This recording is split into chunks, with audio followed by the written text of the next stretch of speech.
ভাইজান এটা কখন করছে এটা? আটটার পরে। গতকালকে রাত 8টার পরে আপনারা তখন ছিলেন এই জায়গায়? আমরা ছিলাম, তারা যখন নিয়ে আসছিল ধরে আমরা দৌড়াইয়া উঠি, আর তারা বাংকার বইরা আগুন লাগাই। এমনি কোনো মানুষের ক্ষতি হয়েছে? মানুষের ক্ষতি নেই, কিন্তু একবার কাউন্টার একদম শেষ। দর্শক দেখতে পাচ্ছেন একদম বনানী কাউন্টার এলিভেটেড এক্সপ্রেসওয়ে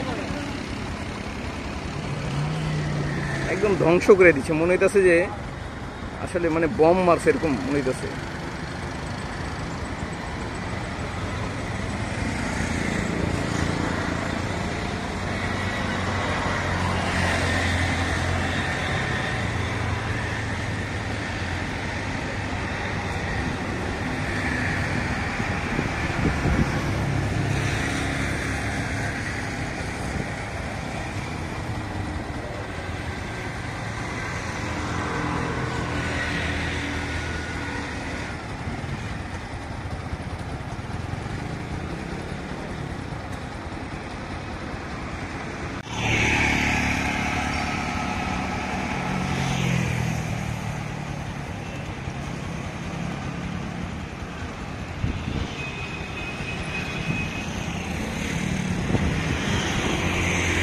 দর্শক দেখতে পাচ্ছেন বনানী এলিভেটেড এক্সপ্রেসওয়ের ওঠার যে কাউন্টারটা, এটা আসলে একদম ধ্বংস করে দিয়েছে।